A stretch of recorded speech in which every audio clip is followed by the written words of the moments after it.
Y es un honor para nosotros, como decía, y un motivo de satisfacción el hacer presentaciones de libros, más cuando se trata de aspectos novedosos, aspectos que tienen por delante un gran reto y de libros de profesionales que son valientes y que se atreven a poner el dedo en la llaga en temas que son en este momento un elemento de inflexión para el futuro de la educación en España. Como todo, no es necesario decirlo, pero por protocolo tenemos a mi derecha a don Xavier Gisbert, gran amigo, y quizá voy a salvar a los presidentes de la Comunidad de Madrid, pero después de ellos le pondría yo como el adalid del bilingüismo en la Comunidad de Madrid y actualmente en España y con proyección internacional.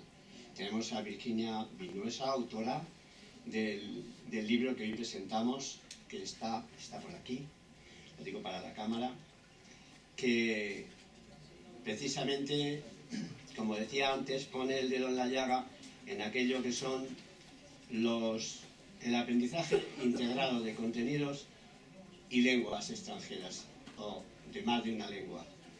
En este momento hay una gran polémica sobre este asunto, entonces Content and Language Integrated Learning de antemano va a ser un éxito. Estábamos diciendo que era bilingüismo. El mío se ha terminado ya. Yo quería decir solo dos ideas. Además de corazón, agradecer la presencia de todos y agradecer que este libro se presente aquí. ¿Y por qué? Yo también he trabajado mucho en educación y en innovación. Y las innovaciones en general, cuando son de verdad, porque hay mucho pretexto que finalmente no llega a ser innovación porque no cambia nada. Pero cuando se pretende un cambio, y cuando se pretende un cambio para mejorar, que es una de las definiciones más sencillas y más claras de innovación, nos vamos a encontrar con muchas dificultades. Dificultades porque lo nuevo, por serlo, muchas veces es poco conocido, y poco conocido de aquellos que lo tienen que implementar, y va a tener barreras además en el entorno, por la propia identidad de la innovación va a tener barreras y dificultades. Y dificultades sobre todo si se trata de una innovación en el sistema público de enseñanza, en este caso el sistema público español.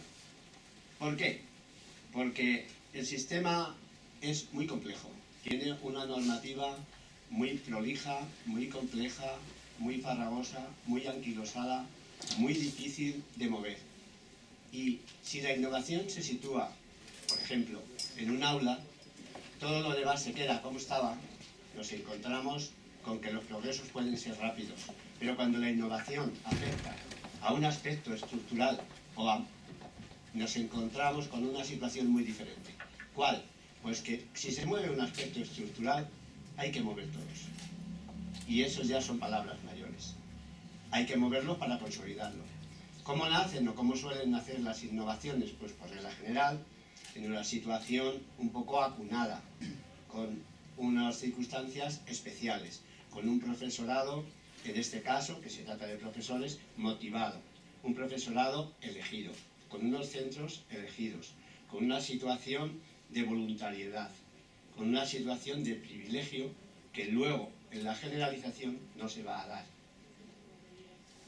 Nos encontramos con el caso del bilingüismo que afecta, por ejemplo, y nada menos, al proyecto educativo, al currículum, al sistema de escolarización, a la formación del profesorado, a la adscripción del profesorado y, por tanto, a sus movimientos, a yo pierdo mi plaza, a concurso de traslados. Nos encontramos también con que tenemos que tocar el sistema, la manera, la forma de hacer estancias del profesorado en el extranjero, de hacerlas hacia afuera y de recibir a otros profesores, respetando los derechos del profesorado que tengamos en la zona donde se va a implantar eso, que a veces son tantos en este sentido que es difícil de meter una cuña para que pueda haber aquello que en un colegio privado, un colegio concertado es fácil, que dicen necesito 3 de inglés, pero ya está. Pues no, aquí tenemos dificultades de todo tipo. Lo cual no lo hace peor, lo hace más interesante todavía, pero mucho más difícil. Estancias en el extranjero y hasta una cosa que todos los que están aquí, o muchos de los que están aquí, saben, y es que también hay que modificar, agilizar o cambiar de lugar el lugar donde se hacen, o sea, el momento y la forma en la que se hacen las convalidaciones de estudios en el extranjero, porque nos encontramos con alumnos que vienen de Estados Unidos, tienen que hacer la convalidación para continuar segundo de la ESO, o segundo de bachillerato, y la convalidación tarda 2 años. Se acaba el bachillerato y no tienen a lo mejor convalidado primero. Es decir, es muy difícil. ¿Cómo se hace un poquito más fácil? A mi derecha y a mi izquierda. Por mucho que la administración tenga buena intención, que la tiene, y yo creo que esta innovación del bilingüismo en la Comunidad de Madrid no solo es pionera, sino que es quizá uno de los avances, para mí el avance mayor de la calidad de la educación en lo que va de siglo, en la Comunidad de Madrid.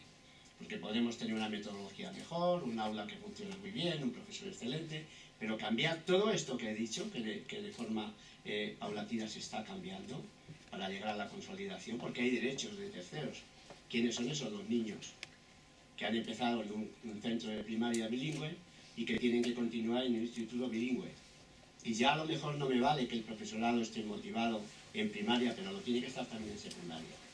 O tengo que establecer normativas diferentes para consolidar ese derecho del alumnado, ¿no? Eso está muy bien. La administración tiene que continuar, tiene que ir implementando poco a poco cuando sea pertinente esos cambios. Pero la administración somos, todos lo hemos sido, la mayoría, personas con un destino de tiempo en ese puesto, por muy largo que sea, breve, mucho más breve que los cambios que requiere, el tiempo que requieren los cambios en educación. ¿Quién tiene ese tiempo? Los profesionales. Y aquí tenemos a una que ha trabajado en infantil, en primaria, en secundaria y en la universidad. Ese pozo de seguridad a la hora de actuar y a la hora de proponer pequeños matices, cambios, adaptaciones, para que cada vez esa innovación que empezó con ilusión y con ganas y acunada, como he dicho, se normalice, la tienen en su mano los profesionales. Enhorabuena, porque ha habido aquí una valiente que lo ha cogido. Y además, la sociedad civil, organizada como sea, organizada a través de una asociación de bilingüismo, enhorabuena por esa asociación, y que se dedica a aportar, no el granito de arena, en este caso muchos sacos, porque el trabajo de toda una etapa de docente, de toda una etapa de educador, más el trabajo en la administración, más el haber sido el líder de este proyecto, le da a Xavier una categoría técnica y profesional que nos hace tener claro que va a apoyar a este proyecto y va a apoyar a esta variable curricular de proyecto educativo.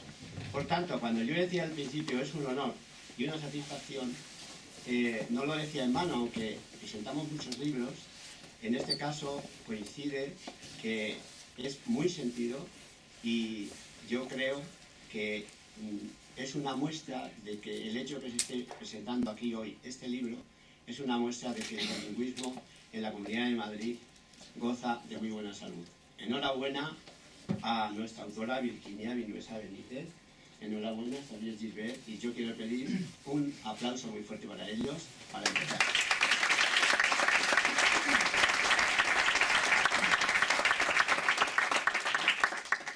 Tiene la palabra don Xavier Gisbert. Muchísimas gracias, Amador, por tu generosa presentación. Como todo el mundo ha podido comprobar, el concepto que tiene Amador de mí, Amador, que es un excelente profesional, aparte de buen amigo, y que lleva toda la vida dedicada a la educación de una manera intensa, porque también ha ocupado importantísimos puestos en la administración a lo largo de su carrera profesional, tiene un concepto mucho más elevado de lo que en realidad es. Pero bueno, en cualquier caso, muchas gracias, Amador. Buenas tardes a todos. No puedo menos que agradecer vuestra presencia y me gustaría de manera especial citar la presencia de algunas personas que considero no más relevantes que el resto, pero sí que merecen ser mencionadas. En primer lugar, quiero agradecer la presencia del director general de Tour España, don Manuel Butler, que ha tenido la amabilidad de venir aquí, persona muy preocupada no solamente por su área que es el turismo, sino por efectos colaterales del turismo o aspectos colaterales del turismo como son las lenguas, los idiomas. Muchas gracias, Manolo. Contamos entre nosotros con la decana de la Facultad de Albacete, la Facultad de Educación de Albacete, también amiga de la asociación. Muchísimas gracias por venir de Albacete hasta aquí solo para acompañarnos hoy. De Valladolid, de la Dirección General de Innovación de Valladolid, también tenemos una representante, de Zaragoza, de bastantes ciudades de España que se han desplazado hoy aquí para acompañarnos. Gracias a todos y por supuesto a los que de distancias más próximas os habéis molestado en venir hoy aquí a acompañarnos en la presentación de este libro. De manera obligatoria tengo que hacer algunas referencias a la Asociación de Enseñanza Bilingüe porque es en lo que venimos trabajando durante años y que es la que está generando, en cierto modo, toda una serie de actuaciones y de actividades en torno a la enseñanza bilingüe. Últimamente ya no sabemos muy bien qué es la enseñanza bilingüe. Cada uno tiene una opinión distinta. No paro de leer artículos, comentarios, opiniones, y cada día que pasa pienso más en lo que veo a mi alrededor. Se está discutiendo mucho la enseñanza bilingüe por muchas razones, pero en el fondo tenemos que pensar ¿qué país del mundo no es bilingüe? ¿En qué país del mundo no hay bilingüismo? O sea, démosle la vuelta a la situación. No existe ningún país en el mundo que sea puramente monolingüe. Y en el país más monolingüe que podemos encontrar hay muchos bilingües. Por lo tanto, no estamos hablando de nada extraño. El bilingüismo existe en todas partes, está generalizado y es cierto que cada vez hay más estudios que nos indican que si se produce un resultado u otro, pero no deja de ser algo que es inherente a la historia de la humanidad. El hombre, desde que existe, ha estado en contacto con varias lenguas y por lo tanto el bilingüismo, la enseñanza, el aprendizaje de distintos idiomas es algo que no debería sorprender a nadie ni extrañar. Posiblemente pueda plantear dudas la forma en la que se puede hacer en algunos aspectos. Pero de todos modos, dicho esto, yo voy a leer una serie de frases que he sacado textuales de medios de comunicación a lo largo de los últimos meses. Ser bilingüe mantiene el cerebro en forma. El bilingüismo promueve una mayor capacidad para concentrarse, resolver problemas, aritmética, en la resolución de problemas y permite a los niños pensar de forma creativa. Los bilingües realizan las tareas mucho mejor que los monolingües, son más rápidos y más precisos. La ciencia ha revelado que el hecho de hablar más de un idioma incrementa sus dotes analíticas y pasionales. Bien, todo bueno. Nos vamos al ámbito académico. Los alumnos de centros bilingües obtienen mejor puntuación académica al terminar la ESO. Nos vamos al ámbito de la sanidad. El bilingüismo disminuye la posibilidad de desarrollar Alzheimer o demencia. Nos vamos al ámbito laboral. Dominar otro idioma aumentaría hasta un 50% su salario. Ser bilingüe facilita hallar empleo y ganar experiencia. Y luego ya, si nos queremos divertir un poco y nos vamos al ámbito amoroso, las personas bilingües son mejores amantes en la cama según la ciencia. SIC, textual. Por lo tanto, la pregunta que hay que hacerse es ¿qué estamos haciendo? ¿Por qué no somos todos bilingües? Es decir, tendríamos que... Tanto los individuos como las administraciones tendrían que marcarse como único objetivo en la vida que todo el mundo sea bilingüe, si todo esto es cierto. Si no puede haber nada mejor que esto. Eres más sano, eres más listo, más creativo, mejor amante. Bueno, tremendo. Sin embargo, esa es lo que todos los días leemos en los medios de comunicación, pero la realidad es otra. La realidad es que hoy en día ser bilingüe es una necesidad por una razón muy sencilla, porque en el mundo en el que vivimos el que no es bilingüe sí que tiene menos oportunidades laborales que el que lo es, entre otras cosas. Por lo tanto, lo que hemos hecho desde las administraciones, cuando hemos estado en las administraciones, ha sido desarrollar programas de enseñanza bilingüe dentro del sistema educativo reglado, porque no estamos hablando de bilingüismo, no estamos hablando de desarrollar dos idiomas en un contexto determinado, sino de introducir un segundo idioma en un contexto monolingüe, que es algo totalmente distinto. Por lo tanto, no es bilingüismo, es enseñanza bilingüe. Y lo cierto es que los programas de enseñanza bilingüe que se han desarrollado en todas las comunidades autónomas hasta ahora, lo que han generado es que la situación real actual es que tenemos una serie de centros que son bilingües y una serie de centros que no son bilingües. Y desgraciadamente se está produciendo una brecha entre los centros bilingües y los centros no bilingües. Los centros bilingües se mantienen, tienen más demandas de alumnos, parece que va mejor, también depende de cada comunidad autónoma, pero los centros no bilingües cada día se quejan más de que ellos no son bilingües y que no tienen nada. ¿Qué ha fallado aquí? ¿Qué ha pasado? ¿Por qué esa brecha se incrementa? Porque las administraciones educativas no han sido capaces de ofrecer a los centros no bilingües ninguna alternativa, nada que les permita competir, entre comillas, con los centros bilingües.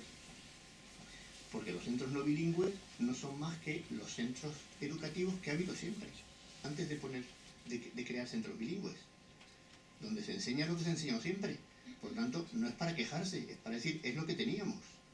Sin embargo, esa brecha que es real se está produciendo porque los centros bilingües están teniendo mucho más aceptación por parte de las familias que los centros no bilingües. Es así de tal manera que la gente piensa que, y de hecho el otro día lo pudimos oír, que parece que ya no hay centros no bilingües.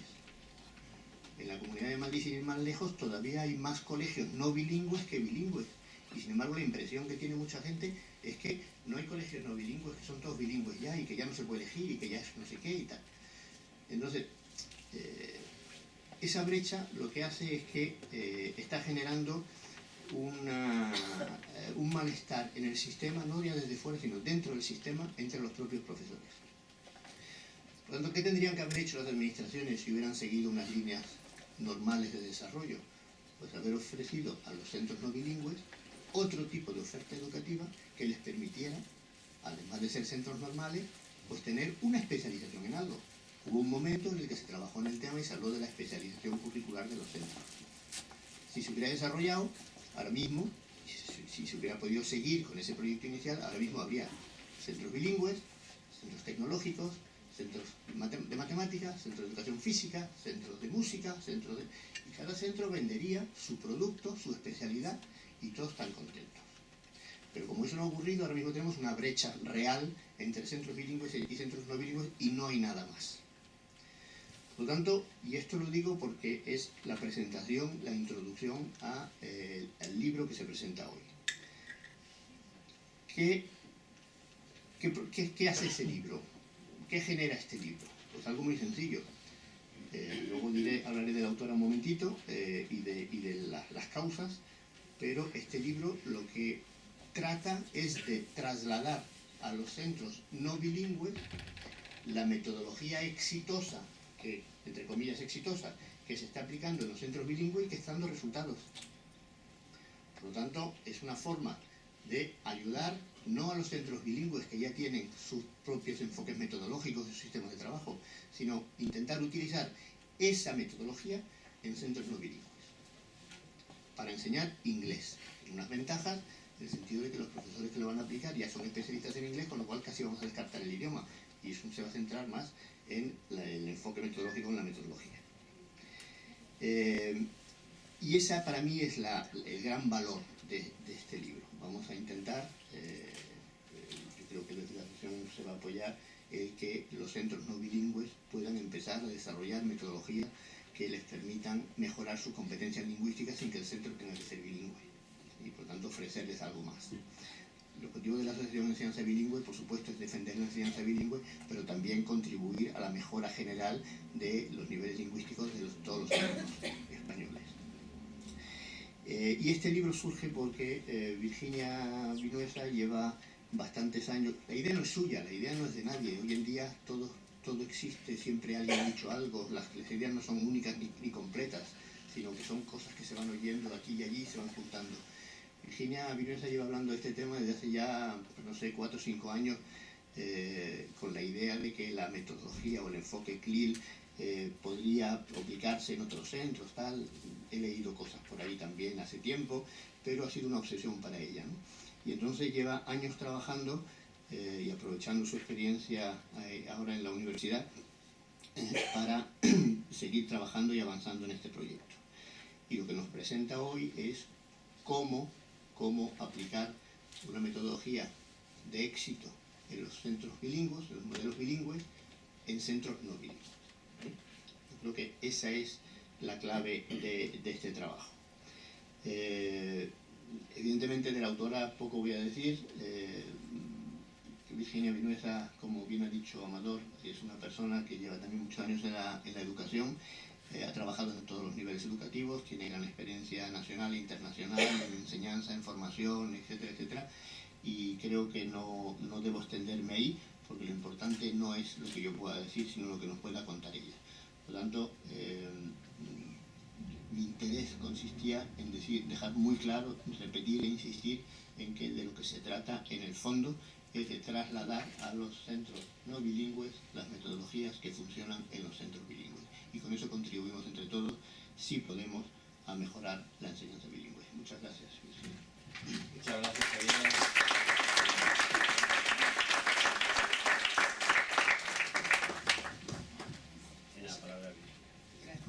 Se me oye, eso está muy bajito, ¿no? Bueno, me llevan preguntándome desde ayer, ¿estás nerviosa? Y yo diciendo, no, ¿qué va? Pues ahora estoy nerviosa. Bueno, en primer lugar quería agradecer a don Amador Sánchez, secretario general del Colegio Oficial de Docentes, el habernos cedido su casa para presentar mi primer libro. Hijos ya tengo, me falta el árbol, pero en breve lo haré. Quería agradecer también, como no, a Javier Gisbert, presidente de la Asociación de Enseñanza Bilingüe, por el impulso que le ha dado a este libro. No sé si me oís, ¿no? Vale. Y por supuesto a la editorial Dickinson, que ha hecho posible que este libro se edite, junto, por supuesto, con la Universidad de Juan Carlos, en la que trabajo en la actualidad.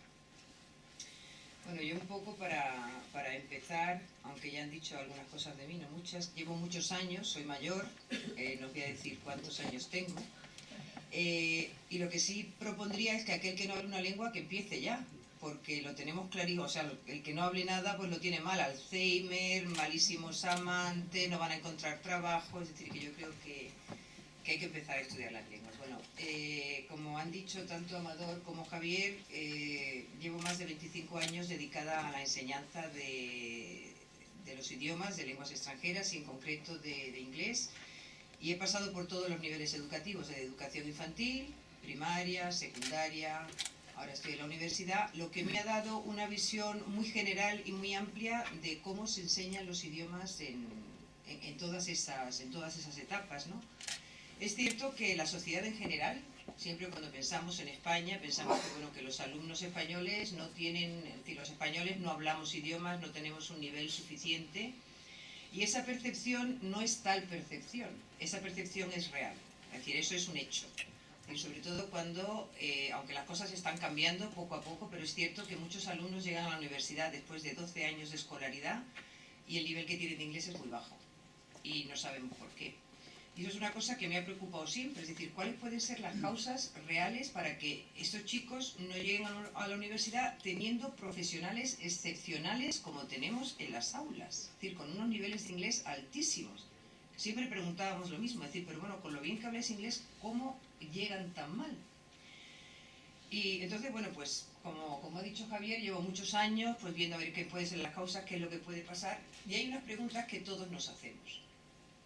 No solamente los docentes, sino la gente en general.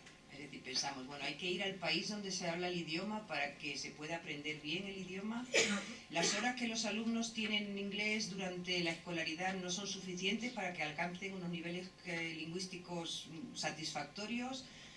¿Tiene la culpa la formación inicial y permanente del profesorado? ¿No están lo suficientemente preparados los docentes?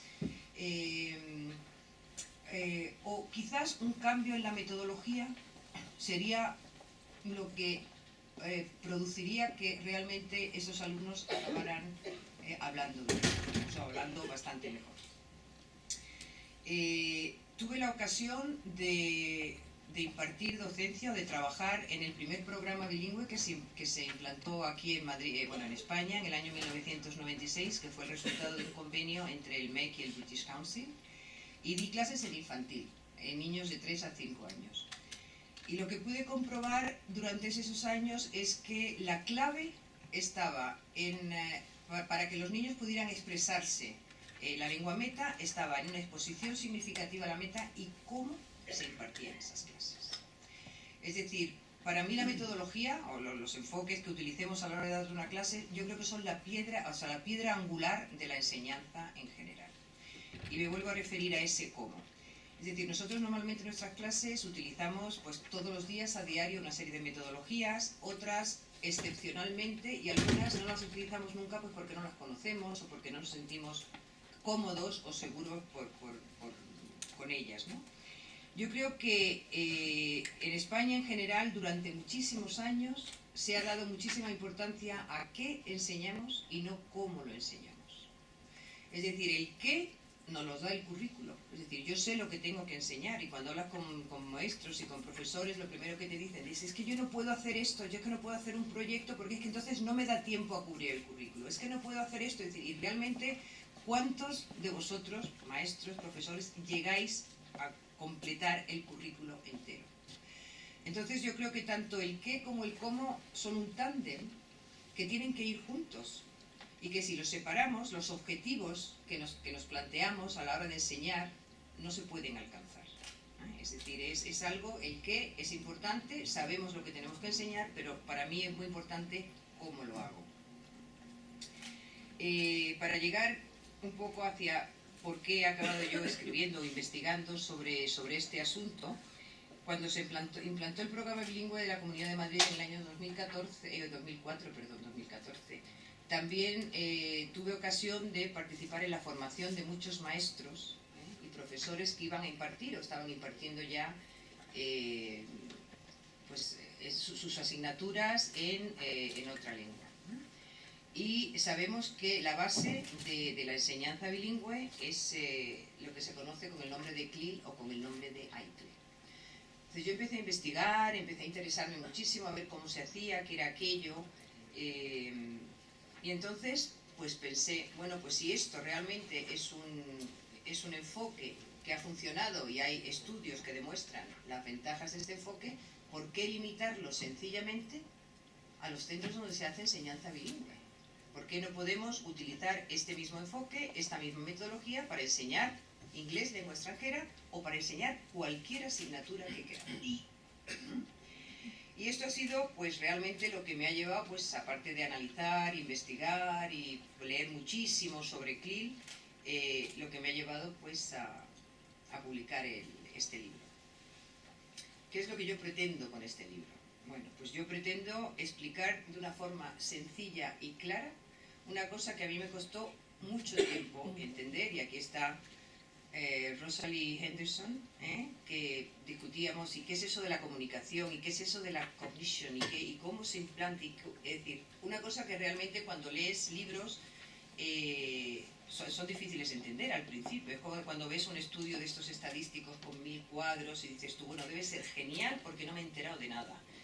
Pues yo he intentado hacer todo lo contrario. Es decir, es un lenguaje muy sencillo, una forma muy clara, pues hacer un poco un resumen de qué es esta metodología o este enfoque metodológico AICLE.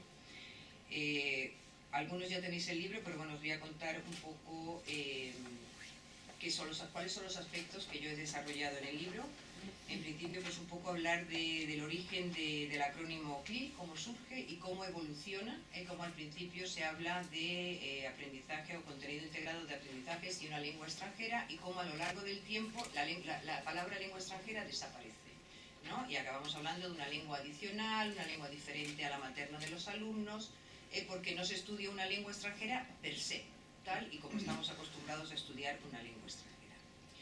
Luego, ¿cómo surge CLIL en Europa y por qué? Es decir, ¿por qué surge CLIL en Europa? Pues CLIL surge en Europa por el mismo problema que tenemos en todos sitios. Es decir, se dan cuenta de que los niveles de los ciudadanos europeos no es suficientemente bueno y que tienen que hacer algo que vaya más allá del simple aprendizaje de una lengua extranjera. Entonces, pues, en Europa surge la metodología o el enfoque metodológico CLIL. Es decir, no os voy a contar todo el libro porque si lo habéis comprado así lo leéis, ¿no? Luego digo que es CLIL. Pues eso, bueno, los que estáis metidos en la educación bilingüe sabéis lo que es CLIL, ¿no? Es el aprendizaje integrado de contenidos y lenguas, y es el aprender lo que le llaman materias no lingüísticas. Yo no estoy de acuerdo con ese término tampoco, algún día a lo mejor se me ocurre escribir algo. Yo creo que todas las materias tienen un componente lingüístico importante, es decir, yo no puedo aprender geografía si no sé expresar la geografía, pero bueno, le llaman no lingüísticas, que es aprender materias no lingüísticas en una lengua diferente a la materna de los alumnos. Es decir, yo no voy a hablar de lengua extranjera, a la materna de los alumnos. Es decir, ¿qué es CLIL? Es decir, esa sería la definición, y además con un doble sentido, es decir, para aprender contenido y aprender la lengua al mismo tiempo. Luego otro punto es CLIL como un modelo flexible, y ya sabemos que, bueno, al principio David Marsh, que es, digamos, que es el padre de este enfoque, pues hablaba de la flexibilidad, ¿no? Desde 1 hora al día, desde 3 horas, es decir, como un método muy flexible. Luego Docoy los divide según si están en primaria, en secundaria, según el tipo que se haga, el aprendizaje como sea, tal, también los evalúa como los niveles de la 1, B1, B2, etc. Y luego una cosa importante, como bien decía antes Javier, es decir, que no hay nada nuevo en el horizonte, nada. Es decir, en CLIL hay una serie, es decir, es un compendio de diferentes teorías de aprendizaje. Han ido cogiendo, pues digamos, todo lo bueno, es un método ecléctico, que van pues desde las teorías socioconstructivistas de Piaget, de Vygotsky, de Brunner, hasta las inteligencias múltiples de Gardner, las estrategias de Oxford. Es decir, es un compendio de teorías. Y no hay nada nuevo, porque cuando hablamos de enseñanza bilingüe normalmente pensamos que es algo que, bueno, que lleva aquí en nuestra sociedad, en Europa, 20 años, y nos olvidamos que hace 3.500 años los sumerios, cuando fueron invadidos por los acadios, ya daban contenidos en sus escuelas, en sumerio, a los acadios. Igual que los egipcios, igual que los romanos. Es decir, que la enseñanza bilingüe tampoco es nuevo, igual que CLIL es, pues, un término que ha surgido de muchas cosas. Bueno. ¿Cuál es el pilar de este enfoque? Bien, el pilar de este enfoque se resume en las 4 Cs, que es el aprendizaje de contenidos, el desarrollo de la comunicación, el desarrollo de los aspectos cognitivos y la cultura. Es decir, esas 4 Cs, aunque hoy en día hay gente que habla de 5 e introduce la competencia entre esas 4 Cs, yo sigo hablando de 4. Y luego la interrelación que tienen que tener esos 4 elementos para que los objetivos que nos planteamos como profesores se den, ocurran, se cumplan. Tan importante es el input que recibe el alumno como lo que el alumno produce. Es decir, no nos quedamos solamente con que el profesor les habla y ellos escuchan, y bueno, algún día podrán hablar de lo que se les está enseñando, ya que tienen oportunidad de practicar lo que aprenden mientras lo aprenden. Es decir, una de las frases más típicas de CLIL es que, o de Aicle, es que utilizan la lengua para aprender y aprenden a utilizar la lengua al mismo tiempo. ¿Esto es fácil de hacer? No. Esto es complicado. Y para eso, ¿qué tenemos que hacer nosotros los profesores, que ya no somos profesores, ahora somos facilitadores, conductores. Yo hay una canción que alguna vez le canto a mis alumnos, que es la de We Don't Teach Anymore. ¿Sabéis la canción esa? No dices We Don't Teach, la canción dice otra cosa. We Don't Talk Anymore. Yo le digo We Don't Teach Anymore.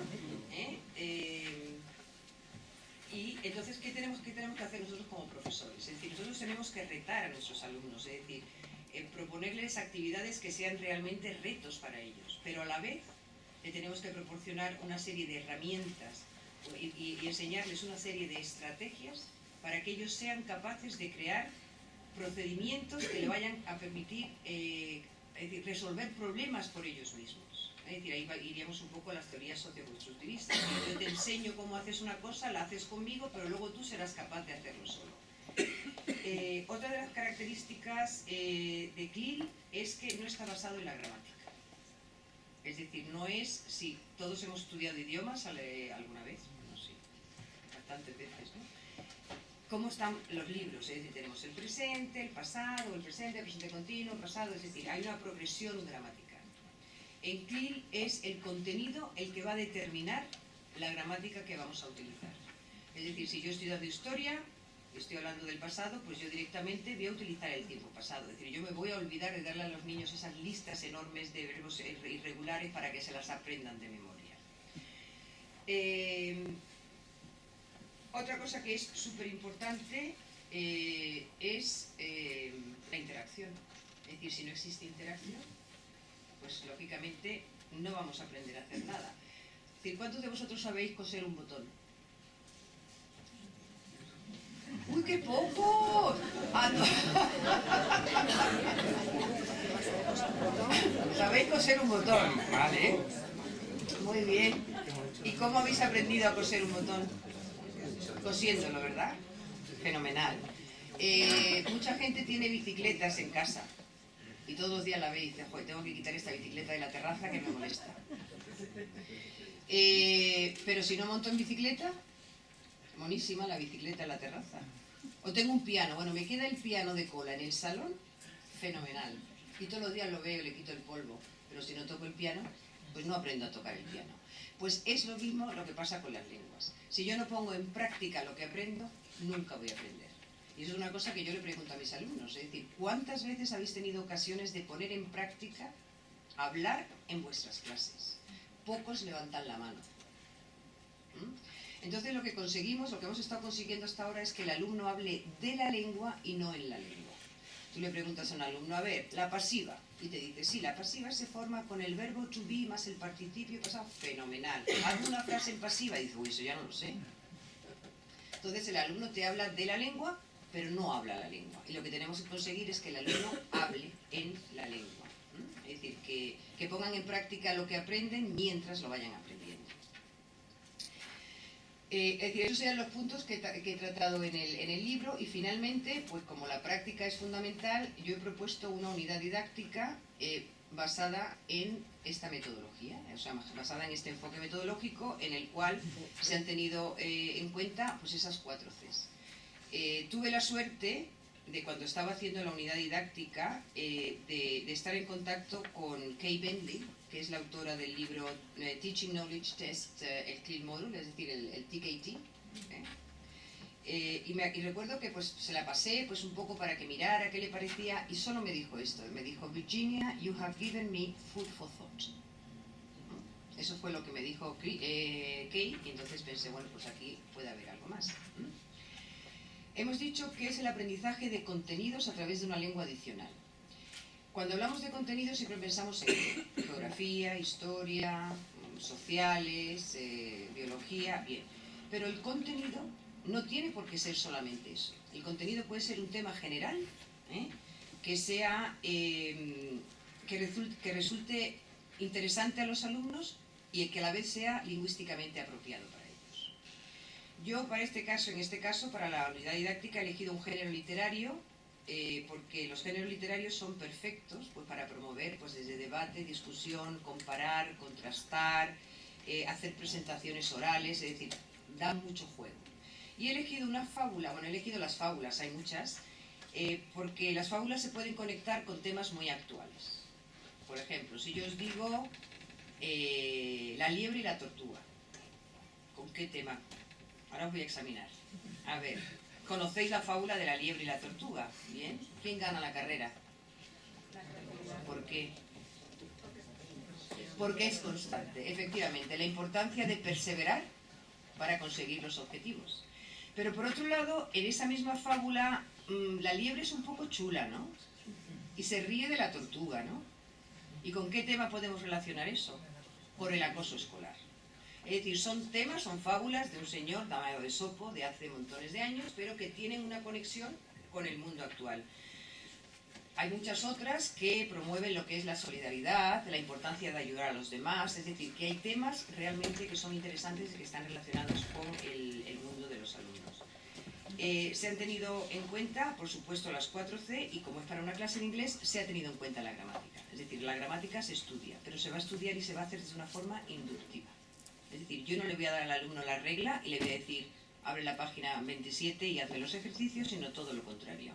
A través de una serie de ejemplos ellos van a deducir qué es lo que pasa ahí, con lo cual los estoy haciendo pensar. Es decir, no hay en la unidad didáctica, que sabemos que todos hablamos siempre de justificación, temporalización, no hay tiempos aquí, porque es una unidad didáctica flexible, es decir, sería una unidad didáctica en la cual el profesor podría utilizar lo que realmente le apetezca y las actividades que quiera, ¿eh? Pero sí que es cierto que al tener en cuenta esas 4 Cs se promueven es decir, el desarrollo cognitivo tanto de orden superior como de orden inferior. Hay una serie de preguntas, guías para los profesores para desarrollar esos aspectos. Hay actividades que promueven el aprendizaje cooperativo, el aprendizaje por parejas. Hay diferentes tipos de evaluación, desde autoevaluación del alumno para ver si ha conseguido los objetivos, evaluación del profesor, evaluación por parte del profesor, evaluación de un compañero con respecto al otro. Por ejemplo, hablaba antes de lo importante que es apoyar, ¿no? Es decir, yo te voy a retar, pero te tengo que apoyar de alguna manera. Bueno, pues lo que se conoce como scaffolding, que a mí me parece feísimo el andamiaje en español, pues se han propuesto tablas de sustitución. Sabéis lo que es unas tablas de sustitución, que tampoco son nuevas, ya en el siglo XI-XII ya se utilizaban las tablas de sustitución para promover la comunicación, y esa comunicación se tiene que promover antes de que el alumno llegue a la actividad. Es decir, yo tengo que hacer una serie de cosas para que sea capaz de saber qué lengua necesita para aprender el contenido. Muchas cosas relacionadas con el moral, es decir, he tenido muy en cuenta lo que se llama literacy, es decir, hay escritura, es decir, reading, writing, es decir, es una cosa, textos anotados, mapas conceptuales, es decir, hay una serie de estrategias que van a apoyar exactamente todas esas actividades que pretendo. Hay también actividades de consolidación, pues para consolidar todo lo que se ha estudiado, ¿no? Todo lo que se ha visto. Y por supuesto, como está muy de moda lo de... Bueno, ya no está tan de moda, ¿no? Ahora lo que está de moda es la clase invertida, ya las nuevas tecnologías no valen. Bueno, pues yo he metido un proyecto al final de nuevas tecnologías en la cual los alumnos tienen que hacer una pequeña investigación sobre algo que no son fábulas, sino que son lo que se llama trickster tales. Todos sabéis lo que es un trickster. ¿Quién no conoce a Correcaminos? ¿Quién no conoce a Coyote? ¿Quién no conoce a los Looney Tunes? O algunos, algunos tricksters que son los típicos pícaros embaucadores, también en la mitología griega también existen. Entonces lo que se ha creado, lo que tienen que hacer los alumnos es, el profesor crea pues una serie de preguntas sobre determinados tricksters y los asigna a diferentes grupos. Cada grupo va a investigar, a través de una serie de enlaces, va a investigar sobre esos tricksters para contestar a unas preguntas. Entonces, pues bueno, pues puede haber desde los Looney Tunes que están por ahí, pues el coyote americano, o por ejemplo Anansi, que es una araña típica, o sea, de Ghana. Y lo que tienen que hacer es buscar su parte del trabajo y luego, con lo que han encontrado, van a hacer una presentación en clase al resto de los compañeros. Con lo cual, todos los compañeros al final sabrán de todo lo que consiste un Trickster Tales y lo podrán comparar con las fábulas que hemos estudiado. Es decir, en qué se parecen, en qué son similares, los personajes son iguales, etc. Es decir, y eso es el resumen, todo lo que hay en la unidad didáctica, aparte de muchísimos ejercicios. Bien, y yo ya para acabar, porque ya es hora de vino, yo quisiera acabar con una cita de Ticknor, que era un historiador, traductor hispanista norteamericano que pasó grandes temporadas aquí en España y que hablaba español perfectamente, entre otros idiomas, algo que dijo en el año 1832, es decir, que no es de ahora. Como todos somos bilingües, yo la voy a leer en inglés, no la voy a traducir, ¿vale? Y ya con eso termino.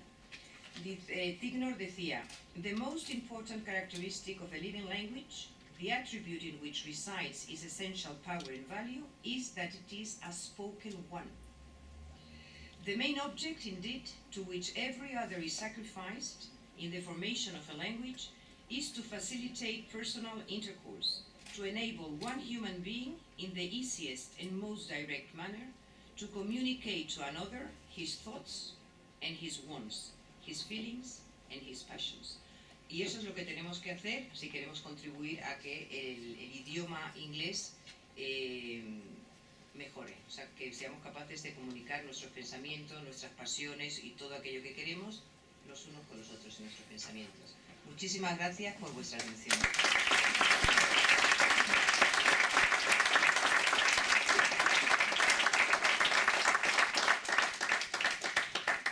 Muchas gracias, Virginia. Me he quedado con unas ganas locas de leerle el libro entero, porque vamos, lo has presentado de maravilla. Tenemos previsto que la primera parte del acto sería hasta aquí. Tenemos previsto la intervención de ustedes si quieren hacer alguna pregunta. A continuación, Xavier Gilbert quiere presentar el Congreso de Enseñanza Bilingüe y a continuación hay un en español. Entonces, el turno de preguntas empezaría ahora. ¿A quién, a mí? ¿Me lo preguntas a mí? En realidad, más que una pregunta, es un agradecimiento, porque para mí, después pues, en fin, yo también he trabajado en el proyecto Bilingual British Council, para mí el ver una metodología tan potente que se quedara limitada a los colegios que trabajaban en inglés, los colegios bilingües, y no hacerla extensiva a todos los centros, siempre me ha parecido terrible. Y bueno, enhorabuena por el paso, porque es fantástico. Muchísimas gracias a ti. Gracias. Bueno, Virginia, muchas gracias por la presentación y por la aportación que vas a hacer con esta publicación. Me preocupa, yo creo que como a ti, como a muchos, el hecho de que nuestra profesión tan antigua y que seguimos, espero que seguir manteniéndola en el tiempo con el brillo que merece ser un docente, me duele mucho pensar que nos consideran, lo que tú has dicho, facilitadores, mediadores. Creo que es una profesión tan digna y tan, en fin, que yo no me considero nunca una facilitadora. Creo que somos transmisores de conocimiento y bueno, en definitiva, lo que quiero decir es que el peso de la enseñanza y la educación sigue residiendo en el profesor, y que eso ha quedado patente en tu presentación. ¿Cómo podríamos trasladar? O sea, está fenomenal toda esta exposición que nos has hecho. Yo también soy una convencida de que la metodología que se utilice y la preparación que un buen docente tenga son fundamentales, pero ¿cómo trasladar todo esto para que sea efectivo? O sea, ¿cómo podemos hacerlo real y efectivo? Esta metodología, que yo ya me he leído el libro y me parece que son dos ejemplos. El ejemplo de la unidad didáctica es magnífico. La base primera toda la introducción que haces a los diferentes términos son fundamentales para luego entender qué es lo que se lleva a la práctica. ¿Cómo vamos a conseguir llevar toda esta metodología a todo el profesorado? Es una pregunta difícil, ¿eh? A lo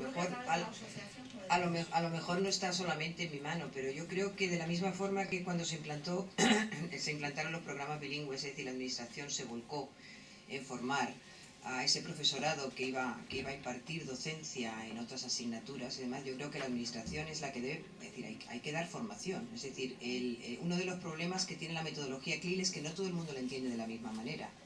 Es decir, para unos CLIL, y lo veo muchas veces, tengo aquí 2 alumnas del máster que se ríen, a 3, que se ríen de lo que les digo, pero es cierto, es decir, la gente no lo entiende. Al final dice, bueno, no, es que en mi colegio al final hemos acabado dándole 200 palabras de vocabulario para que los niños aprendan los músculos y los huesos. Entonces, eso no es CLIL. Es decir, CLIL no es dar listas de vocabularios. CLIL no es yo te doy un contenido en inglés y mañana te lo explico en español. ¿No? Yo tengo que saber cómo apoyo al alumno para que aprenda ese concepto y para que además sea capaz de comunicarlo en otro idioma. Para eso lo que se necesita es formación.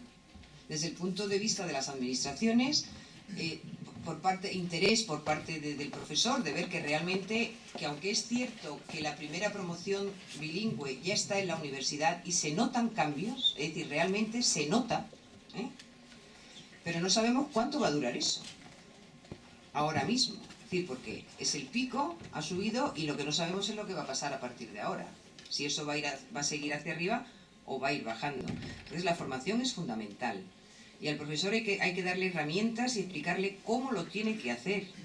A través de, pues lo que estoy diciendo, a través de ejemplos prácticos. Es decir, de nada sirve mucha teoría si realmente no ves cómo esa teoría la puedes aplicar realmente en el aula. Entonces, eso es cuestión de formación y yo creo que por parte de administraciones o por incluso, pues a lo mejor la Asociación de Enseñanza Bilingüe puede hacer algo al respecto. No hay más preguntas. Bien, pues, ¿no hay más preguntas? Pues vamos a darle la palabra de nuevo a Xavier, por sobre un tema importante. Muchísimas gracias, querido secretario general del Colegio de Licenciados. No, solo 2 cositas que no he mencionado.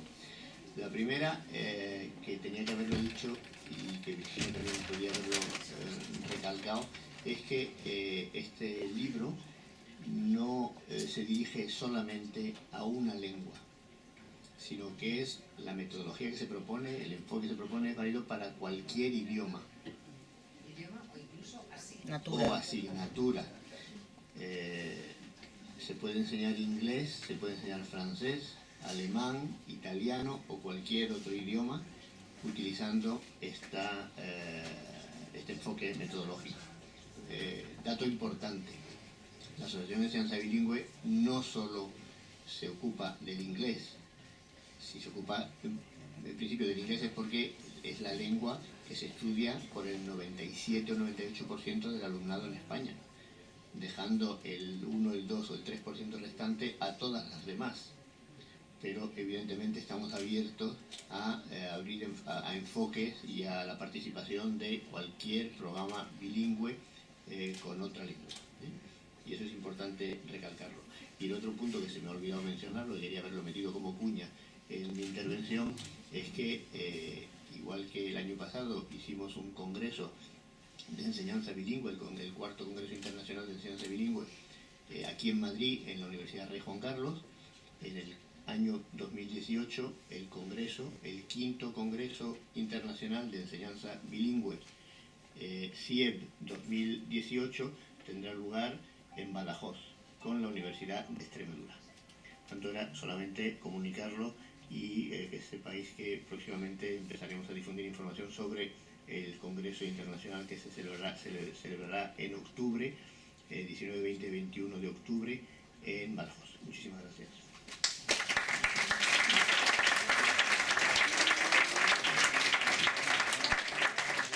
Bien, no han defraudado. Teníamos la idea de que iba a ser un acto interesante y yo creo que las expectativas se quedaron cortas. Yo no me aguanto de decir una cosa, y es remanchar un poco algunas de las ideas que dije al principio. Yo me he encontrado como responsable de formación del profesorado muchos años, varios años, con que se acaba siempre concluyendo hay que formar al profesorado. Pero no es suficiente. Hay que formar al profesorado y lo ha dicho muy bien la autora del libro, ¿en qué? ¿Y quién? Entonces, yo decía, se necesitan investigadores, se necesita gente que articule las innovaciones en propuestas concretas, que es lo que nos ha hecho Virginia, y se necesitan apoyos. Y luego, con esas propuestas articuladas, concretas, si es posible experimentadas, formamos al profesorado. El problema es que luego, lamentablemente, muchas veces seguimos utilizando al mismo profesorado para hacer algo nuevo. ¿Y qué hace el profesorado? Más de lo mismo de antes. Entonces, redoblo mi enhorabuena y creo que este es el camino. Investigar, apoyar a los docentes, pero apoyar con fundamento, apoyando como lo ha hecho hoy nuestra autora, a la cual felicitamos. Último aplauso y pasamos a tomar el...